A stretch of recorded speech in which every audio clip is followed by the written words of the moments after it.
Painted painless learning. નમસ્કાર મિત્રો, આપણે કરીએ છીએ સ્વાધ્યાય 6.2નો પ્રશ્ન નંબર 3.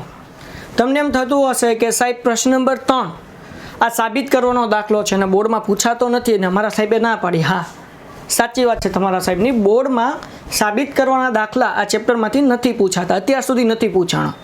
પણ બોર્ડે કે પછી ગવર્મેન્ટ એવું કોઈ સ્ટેટમેન્ટ આપણને નથી આપ્યું કે અમે દાખલો પૂછશું જ નહીં સાબિત કરવાનો, અમે નહીં પૂછ્યું એવું આપણને કોઈ કીધું નથી. ઇન કેસ કદાચ આપણને બોર્ડમાં પૂછી શકે છે, એટલા માટે બેટા પ્રશ્ન નંબર 3થી લઈને પ્રશ્ન નંબર 8 સુધી બધા નાના નાના દાખલા છે સાબિત કરવાના. 3 સ્ટેપ 4 સ્ટેપના દાખલા છે.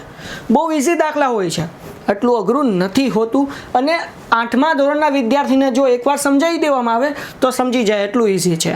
તો મિત્રો આપણે અહીંયા દાખલા નંબર 3થી દાખલા નંબર 8 મારા દૃષ્ટિકોણથી, મારો જો કે એટલો અનુભવ નથી પણ મારા દૃષ્ટિકોણથી મને એવું લાગે કે કદાચ બોર્ડમાં આવા પ્રશ્ન પણ પૂછી શકે, એટલા માટે આપણે અહીંયા આ દાખલા ગણીશું. હવે બેટા આપણે રકમ વાંચીએ. રકમમાં શું કીધું છે ધ્યાન રાખો. રકમમાં શું કીધું? આકૃતિ 6.18માં LM સમાંતર CB છે. ઓકે, તો અહીંયા લખું છું LM સમાંતર CB હોવાથી.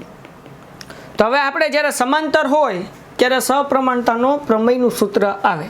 બરાબર બેટા? તો જો આ ત્રિકોણને ધ્યાનમાં રાખો, AB અને કયો આ C લગી, ABC ત્રિકોણ.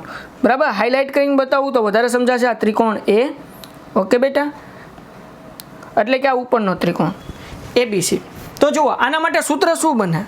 વેઇટ સ્કીપ નહીં કરતા, તમારા ફાયદાની વાત છે. ધોરણ 10 ની અંદર આવ્યા છો, બોર્ડની પરીક્ષા આપવાની છે, જોરદાર રિઝલ્ટ લાવવું છે, તો પેન્ટેડ એપ્લિકેશન ડાઉનલોડ કરો અને ચેમ્પિયન બેચ લોન્ચ થઈ ગઈ છે. ચેમ્પિયન વિદ્યાર્થી સાથે ભળી જાઓ. આ લાઈવ લેક્ચરની અંદર ગણિત, વિજ્ઞાન, સમાજ, ઇંગ્લિશ, ગુજરાતી બધુંય ભણાવીએ છીએ. અનમ્યુટ કરીને ઘરેથી બોલીને ડાઉટ પૂછી શકો અમારા લાઈવ લેક્ચરમાં. અને તમારે ટ્રાય કરવી છે, ખાલી 300 રૂપિયા આપીને મહિનો દિવસ ટ્રાય કરો ને પછી મજા આવે તો આગળ જોડાવો. તમે એમ કહો સાહેબ તમારું રિઝલ્ટ આ છે, મારી પાછળ રિઝલ્ટના ફોટા જોઈ લો અમારા ટોપર્સ, અને તમે ચેમ્પિયન બનવા માંગતા હો ચેમ્પિયન બેચ સાથે જોડાઓ. Good bye.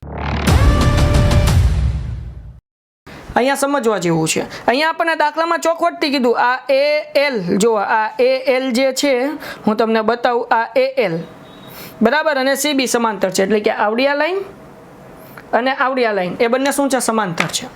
તો જ્યાં સમાંતર હોય ત્યાં સપ્રમાણતાનું સૂત્ર આવે. તો ધ્યાન રાખો બેટા, આપણે લખીએ છીએ સૂત્ર અડધી લાઈન. તો અડધી લાઈન એટલે ક્યાંથી? A થી લઈને M સુધી, M થી અડધી લાઈન એટલે MB બરાબર, A થી લઈને L સુધી, પાછી અડધી લાઈન L થી લઈને C સુધી.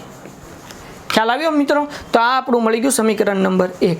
દાખલામાં આગળ શું કીધું ભાઈ? અને LN સમાંતર CD, તો અહીંયા લખીએ LN સમાંતર CD હોવાથી. ધ્યાન રાખજો મિત્રો. હવે આપણે LN ક્યાં આવ્યું? અહીંયા આવ્યું. ઓકે, કલર ચેન્જ કરી નાખીએ. આ LN અને આ CD બરાબર, અહીંયા D છે બેટા.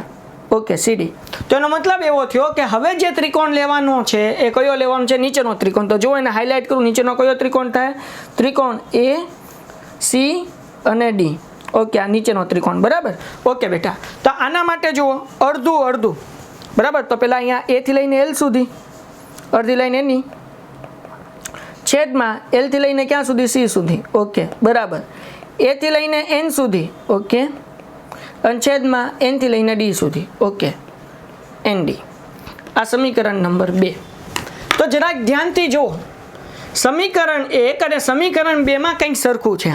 તમે કહેશો સાહેબ આ AL અને LC એ સરખું છે બરાબર. તો તેથી લખીએ સમીકરણ 1 અને 2 પરથી. હાલો, શું સાબિત થાય બેટા? તો જુઓ આનો જવાબ જે છે એ AL અને LC છે, આનો જવાબ પણ AL LC છે. એનો મતલબ એવો થાય કે AM ના છેદમાં MB બરાબર AN છેદમાં ND. તો મિત્રો તમારે ઉડાડવાનું નથી, આ તો માત્ર સમજાવવા માટે. તો આ દાખલો અહીં પૂરો થાય છે. આપણે કરીએ છીએ સ્વાધ્યાય 6.2નો ચોથો પ્રશ્ન. શું કીધું છે? આકૃતિ 6.19માં જો DE સમાંતર AC હોય, જો આ સમજવા જેવું છે બેટા, બહુ અગત્યનું સ્ટેટમેન્ટ છે. DE સમાંતર AC. તો હું તમને અહીંયા સમજાવું. જુઓ DE અહીંયા છે બેટા, રાઈટ? આ DE છે, તમે અહીંયા જોઈ શકો છો. એને આપણે હાઇલાઇટ કરીએ. ઓકે, આ ડીઈ અને મિત્રો આ છે એસી, બરાબર. તો આપણને અહીંયા સમાંતર જ્યારે કહે ત્યારે મેં તમને શીખવાડ્યું છે કે ભાઈ સપ્રમાણતામાં પ્રમેયમાં જે આપણે અડધું સૂત્ર લીધું, બરાબર, અડધો ભાગ બરાબર બીજી બાજુનો અડધો ભાગ, એ સૂત્રનો ઉપયોગ આપણે અહીંયા કરશું. તો અહીંયા હું લખું છું, ધ્યાન રાખો બેટા. અને તમને સમજાવવા માટે મેં અહીંયા એક બીજી આકૃતિ દોરેલી છે. જુઓ, આપણે અહીંયા શું લખશું કે અહીં ડીઈ સમાંતર એસી આપેલ છે, તેથી ત્રિકોણ ABC માટે. ઓકે મારા મિત્રો, હવે જો અહીંયા સૂત્ર શું બનશે. હવે જુઓ મિત્રો, આપણે અડધો ભાગ લેવાનો છે, તો પણ કયો અડધો ભાગ? પહેલાં AD લખવાનું કે પહેલાં BD લખવાનું? અંશમાં શું લેવાનું? તો બેટા અહીંયા જોવાનું, જો રકમમાં શું કીધું છે આપણને. તો બેટા રકમમાં તમે અહીંયા જોઈ શકો છો, આપણે શું પ્રૂવ કરવાનું છે? રકમમાં પ્રૂવ કરવાનું છે BF એના છેદમાં EF, બરાબર. પછી શું આપ્યું છે? BE, એટલે કે અંશમાં BE આવે. તો અહીંયા જો, અહીંયા BE એટલે પહેલાં આપણે શરૂઆત B થી કરવાની છે. આપણે અંશમાં શું લાવવાનું છે? BE, એટલે શરૂઆત B થી કરવાની. તો ધ્યાન રાખો બેટા, B થી લઈને D સુધીનો અડધો ભાગ, ઓકે, BD, ઓકે, અને D થી લઈને અડધો ભાગ. તો D થી લઈને અડધો ભાગ કયો થશે? DA થશે. ઓકે, બહુ ઇઝી છે, કાંઈ અઘરું નથી. હવે ભાઈ આ બાજુની વાત કરીએ આવડિયા લાઈનની, તો અડધો ભાગ કયો થાય? BE એના છેદમાં EC. હાલો, ખ્યાલ આવ્યો? હવે રકમમાં આગળ વાંચીએ. જો રકમમાં આગળ આપણને બીજો પોઈન્ટ અહીંયા શું આપ્યો છે ભાઈ? DF સમાંતર AE છે. તો તમે અહીંયા જો, અહીંયા જોઈ શકો છો, આ DF છે અને આ AE છે. આ જ આકૃતિ છે, મેં અહીંયા નીચે દોરી છે બીજી વખત. આ જ આકૃતિ છે, અહીંયા બીજી વખત દોરી, જેથી કરીને તમે ઇઝીથી સમજી શકો. જો અહીંયા હું તમને બતાવું DF, અહીંયા તમે DF જોઈ શકશો. આપણે રેડ કલરની હાઇલાઇટ કરીએ જેથી કરીને તમને ઇઝીથી જોઈ શકો. ઓકે, આ શું છે? DF. પછી આપણને શું કીધું? AE. તો જો અહીંયા AE, રાઈટ મારા મિત્રો, આ AE.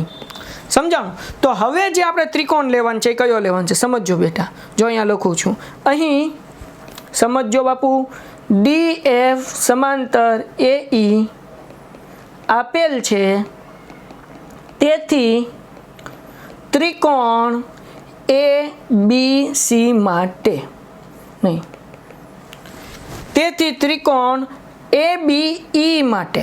કેમ બેટા? જો અહીંયા AC આપ્યું હતું એટલે આપણે C લખી લેવાનું. જ્યારે અહીંયા આપણને AE સુધી આપેલ છે એટલે આપણે જે ત્રિકોણ લેવાનું છે એ કયો? ABE જ લેવાનો છે. આ ત્રિકોણને ધ્યાનમાં લેવાનું છે, ABE ને. ઓકે બેટા, હાલો હવે ધ્યાન રાખો. હવે ફરીથી આપણે અડધું લખીએ, પણ સમજો થોડીક મજા આવશે ને થોડુંક અલગ છે. જો ફરીથી B થી શરૂઆત કરીએ, BD અડધો ભાગ. ઓકે બેટા, તમે અહીંયા જોઈ શકો છો BD અડધો ભાગ. પછી બેટા D થી A સુધીનો અડધો ભાગ, ઓકે, DA. આપણે ત્રિકોણ હવે C સુધી નથી જવાનું. ક્યાં સુધી? મેં તમને કીધું ABE સુધી જ રહેવાનું છે ભાઈ. ઓકે, આ E થી વટવા નથી. તો જુઓ, B થી અડધો ભાગ BF અને એનો અડધો ભાગ FE. ખ્યાલ આવ્યો? તો આ આપણને મળ્યું પરિણામ 1, આ આપણને પરિણામ 2. અને તમે સમીકરણ 1 અને 2 પણ કહી શકો. તો અહીંયા લખવાનું, તેથી સમીકરણ, સમજો બેટા, દાખલો પૂરો થઈ ગયો 1 અને 2 પરથી. ચલો મારા મિત્રો, સમીકરણ 1 અને 2 પરથી. સમીકરણ 1 જુઓ, આ બંનેમાં સરખું શું છે? આ પદ સરખું છે કે નહીં? ઓકે બેટા, તો જે સરખું હોય એ લખવાનું નહીં. તો આ સમીકરણમાં આવડું આ પદ લખીએ BE એના છેદમાં EC, બરાબર. આ સમીકરણમાં આ લખીએ BF છેદમાં FE. તો જુઓ બેટા, સાબિત થઈ ગયું. જુઓ અહીંયા BE છેદમાં FE, જુઓ અહીંયા જોઈ શકો છો, BE છેદમાં FE.